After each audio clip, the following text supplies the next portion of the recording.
Christmas and a Happy New Year. The Chennai Silks, let the celebrations begin. Holidays nale, adu namma GT Holidays da. South India's #1 travel brand. மார்கழி மாதத்தில் நாளுக்கு ஒரு பாசுரம் என்கின்ற கணக்கில் ஆண்டாள் 30 பாசுரங்கள் அருளிச் செய்தாள்.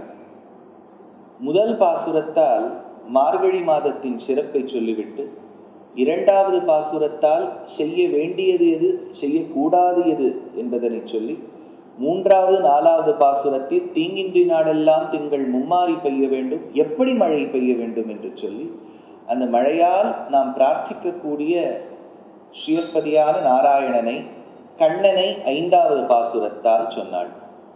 6ஆம் பாசுரம் தொடங்கி 15வது பாசுரம் வரை பாகவதோத்தமர்களுக்கான திருப்பள்ளி எழுச்சியை பாடினாள். அதில் 6, 7 முற்று பெற்றன. 8வது பாசுரத்தின் பெண் அழகிய பெண், நல்ல தர்க்க சாமர்த்தியத்தோடு கூடிய பெண். அவளை நாம் பார்ப்போம். கீழ்வானம் வெள்ளென்று எருமை சிறுவீடு. கீழ்வானம்னு சொன்னா கிழக்கே இருக்கக்கூடிய வானம். இப்ப கிழக்கே இருக்கக்கூடிய வானத்தை எதுக்கு ஆண்டாள் காத்தால காமிக்கணும்? கிழக்கு தான் சூரியன் உதிக்கும். வெளுத்துடுத்துன்னு சொல்றான். அப்ப என்னன்னா, அந்த வானமும் பூமியும் சேரக்கூடிய ஒரு இடம், அதை ஹொரைசன் சொல்றோம் இல்லையா? அந்த இடத்துல சூரியன் இன்னும் உதிக்க போறது, ஆனா அது உதிப்பதற்கு முன்பே கொஞ்சம் வெளுத்துரும். அதனால கீழ்வானம் வெள்ளென்று, அது வெளுத்து விட்டது. கீழ்வானம் வெள்ளென்று எருமை சிறுவீடு. இப்ப இந்த இடத்துல எருமையை காண்பிக்கின்றாள். இது திரும்பி இன்னொரு பாசுரத்துல எருமையை காண்பிப்போம். அது எத்தனாவது பாசுரம்? 12வது பாசுரத்துல. அப்போ இந்த எருமையை காண்பிக்கக்கூடிய முதல் லட்சணம் இந்த பாசுரத்துல. அப்ப அவ என்ன சொல்றா? எருமை சிறுவீடு மெய்வான். காலங்காத்தால் எழுந்தவங்க என்ன சாப்பிடுவ? பால் குடிப்பேன். நீ என்ன பண்ணுவ Sarvesh? Bed coffee. Very good அப்பா. Bed coffee 2. அப்புறம் நம்ம சஞ்சய் தர்ஷன் பல் தேய்ச்சுட்டு காஃபி. அப்புறம் ரோஷன் குளிச்சுட்டு தான் என்ன சாப்பிடுவேன்? ஊத்தப்பம். Very good. ஸோ இப்போ நீங்கள்லாம் ஏதோ பல் தேய்க்கலாம், பல் தேய்க்கக்கூடாது இதெல்லாம் வச்சுருக்க இல்லையா? எருமை எல்லாம் பல் தேய்க்காது. அது காலங்காலத்தால் எழுந்த உடனே அதுக்கு பசி வந்துடும். அப்போது சிறுவீடு என்கின்ற அந்த மேய இடம், பாஸ்டர்ஸ், அதுவே ஊருக்கு வெளியில தள்ளி கொழுத்திருக்கும் செழித்திருக்கும் இருக்கக்கூடிய அந்த புல்லெல்லாம். ஆனால் கொல்லப்புறத்துலேயே ஒரு சின்ன இடம் இருக்கும், ரொம்ப பெருசாக இருக்காது புல்லு. அந்த இடத்துல அந்த புல் இருக்கும்போது இந்த எருமையானது அங்கு சென்று மேயும். அதனால காலங்காலத்தால் ஆயிடுத்துங்கிறதுக்கு அது ஒரு அடையாளம். அப்போ ஆண்டாள் வெளியே இருந்து அந்த உள்ள இருக்கக்கூடிய பெண்ணை பார்த்து சொல்றா, பெண்ணே, எருமை சிறு வீடு மேய சென்றன. அதனால கீழ்வானம் வெள்ளென்று எருமை சிறுவீடு மெய்வான் பரந்தன கான் மிக்குள்ள பிள்ளைகளும். மிகுதியாக இருக்கக்கூடிய பெண்கள், ஜாஸ்தியா இருக்கக்கூடிய பெண்கள், மிக்குள்ள பிள்ளைகளும். அவர்களை நான் மட்டும் வரல, நிறைய பெண்களை கூட்டுன்னு வந்திருக்கேன். மிக்குள்ள பிள்ளைகளும் போவான் போகின்றாரை போகாமல் காத்து. இல்ல ஒரு வெவ்வேறு அர்த்தங்கள் இதுல சொல்லப்பட்டிருக்கு. என்னன்னா, போகணுங்கிறதுக்காக போகக்கூடியவர்கள் அப்படின்னு ஒரு அர்த்தம். ஆனா அதை நம்ம வச்சுட்டோம்னா அதை யாராவது நெகட்டிவா கூட இன்டர்பிரேட் பண்ணலாம். ஏன்னா எழுதணுங்கிறதுக்காகவா எழுதுறேன் அப்படின்னு கேட்பா. அப்படின்னா அதுல ஒரு ஈடுபாடு இல்லாமல் எழுதுறியா? போகணுங்கிறதுக்காக போறவா, அவளை கூட்டுன்னு வந்திருக்கேன்னா கொஞ்சம் அர்த்தம் மாறிடும். அப்போ அதை இன்னும் விவரிக்கக்கூடிய நம்ம ஆச்சாரியர்கள் என்ன பண்றா, இப்போ ஒரு வழியா ஒரு இடத்துக்கு போறோம். You take the means to reach a destination. அப்போ உபாயம் வழியா உபேயத்தை அடைகிறோம். அப்போ உபேயத்துல வரக்கூடிய எக்ஸ்பீரியன்ஸ், அனுபவத்தை காட்டிலும் உபாயத்தில் இருக்கக்கூடிய எக்ஸ்பீரியன்ஸ் ஒண்ணுமே இல்லை. இப்போ ஒரு லேப் எக்ஸ்பெரிமெண்ட், அது ஒரு 9th ஸ்டாண்டர்ட் 10th ஸ்டாண்டர்டில் சால்ட் அனாலிசிஸ் பண்ணும்போது இந்த எக்ஸ்பெரிமெண்ட் பண்ணணும்னு சொல்கிறான். இப்போ நம்ம அந்த புஸ்தகத்தில் டீச்சர் கற்றுத்தரா, அப்போ கற்று தரும்போது இதை அதுக்குள்ளே போடணும், சல்ஃபியூரிக் ஆசிட் அதில் போடணும், அதை இதில் போடணும்னு சொல்லும்போது ஆஹா என்னென்னவோ நம்ம மனசில் கற்பனை வரும். ஆனால் நம்ம லேபுக்கு போனோம்னா ஒரே செகண்டில் முடிச்சிருவோம். முடிக்கிறது ஒரே செகண்ட். ஆனால் 1.5 மாதம் டீச்சர் கற்று தரும்போது நம்ம இமேஜினேஷன் எப்படி இருந்திருக்கு. அப்போது அதை கற்று தரும்போது நம்ம கிரகிக்கும் போது, பாவிக்கும் போது, நினைக்கும் போது இருக்கக்கூடிய எக்ஸ்பீரியன்ஸ் இதே அதை பண்ணும்போது இருக்கான்னு நமக்கு தெரியாது. பண்ணும்போது இருக்காதுன்னு நான் சொல்ல வரல. அதனால போவான் போகின்றாரை போகாமல் காத்துனா நிறைய பேர் எப்படி வந்திருக்கான்னா அக்ரூர கவனம் போலே. அக்ரூரர் கிருஷ்ணரை பார்க்கணும்னு நினைச்சாலாம். ஏன் அக்ரூருக்கும் கிருஷ்ணருக்கும் என்ன சம்பந்தம்? அதுதான் டக்குனா அக்ரூருக்கும் கிருஷ்ணருக்கும் என்ன சம்பந்தம்? 2 பேரும் ஒரே ஊர். தன் ஊர்ல பிறந்த கிருஷ்ணரை இவ்வளவு நாள் இழந்துட்டார்.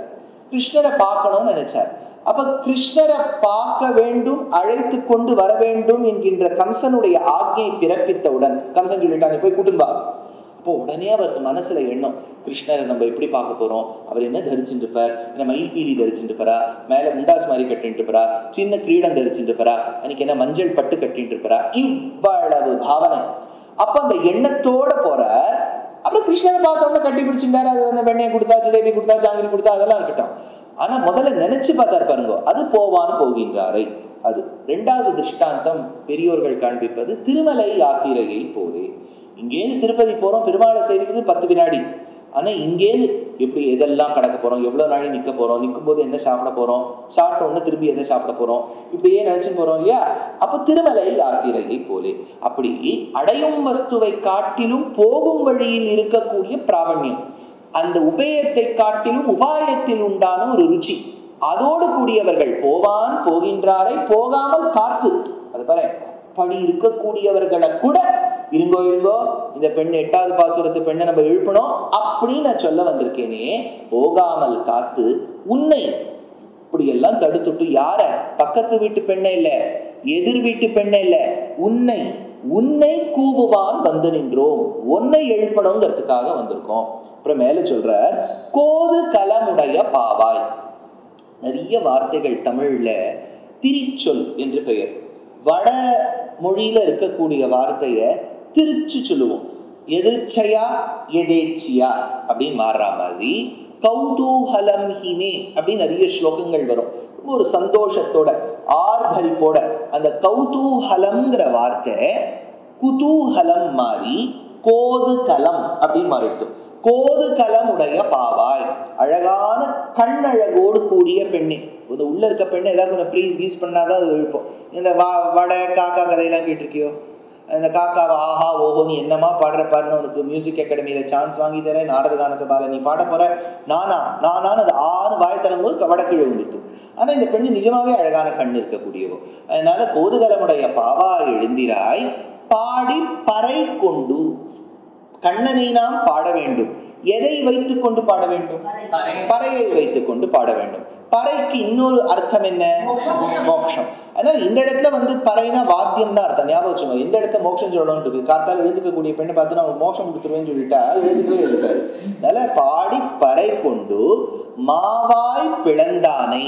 மாவாய்னு சொன்னா கண்ணனை வதம் செய்ய வேண்டும் என்பதற்காக கம்சன் நிறைய பேர் அனுப்பினான். ஒரு அரக்கி அம்சம் பேரு, ஒரு காற்றாய் ஒருவன் வந்தான்,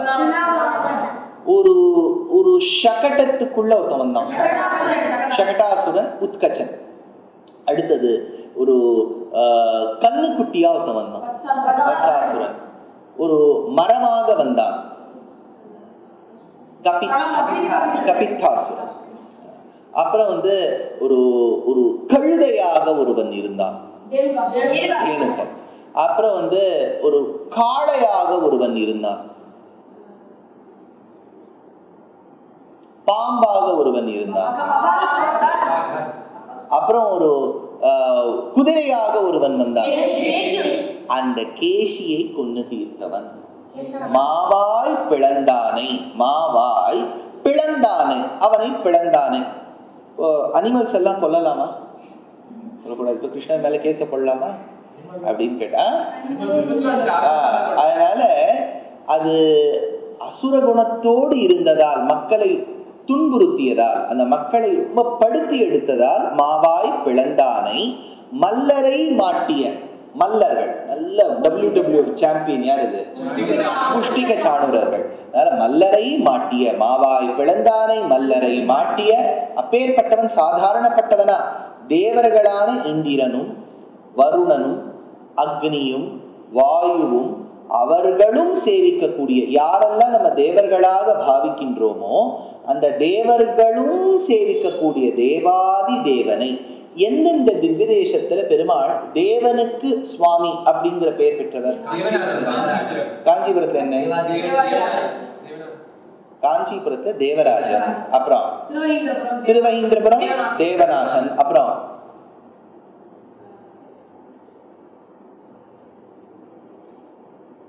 தேவராஜன், தேவநாதன், தெய்வநாயகன் அப்படின்லாம் பேர் பெருமாளுக்கு. நிறைய க்ஷேத்திரங்கள் இப்போ தேரெழுந்தூர்லேருந்து ஆரம்பிச்சு வானமாமலை வரைக்கும் பெருமாளுக்கு தேவநாதன், தேவராஜன், தேவாதிராஜன் இப்படிலாம் பேர். அப்பேற்பட்ட தேவர்களுக்கும் சுவாமியாய் அவர்களுக்கும் அந்தர்யாமியாக இருக்கக்கூடிய தேவாதி தேவனை இப்போ அந்த பெண்களை பார்த்து சொல்றா, நம்ம அவரை போய் சேவிக்க போறோம், உள்ள இருக்கக்கூடிய பெண்ணை எழுந்துக்கோ, தேவாதி தேவனை சென்று நாம் சேவித்தால், நாம் சேவிக்க வேண்டும். அப்ப சேவிச்சுட்டா பெருமாள் எப்படி இருப்பார்? அழகா இருப்பார் பார்க்கறதுக்கு. அப்ப வரும்போது இப்ப ஆங்கிலத்தில் எப்படி இருந்து வா வா அதெல்லாம் சொல்றோமோ, ஆன் சேவிப்பானா, ஆவென்று ஆராய்ந்து அருள் ஏலோ என்பாவாய் அப்படின்னு இந்த பாசுரத்தால் ஆண்டாள் அந்த பெண்ணை எழுப்பி பெருமானை, கண்ணனை, ஸ்ரீயப்பதியை சேவிக்க வேண்டும் என்று ஒரு ஆசையை தெரிவிக்கின்றார். Merry Christmas and a Happy New Year. The Chennai Silks, let the celebrations begin. Holidays nale adu namma GT Holidays da, South India's #1 travel brand.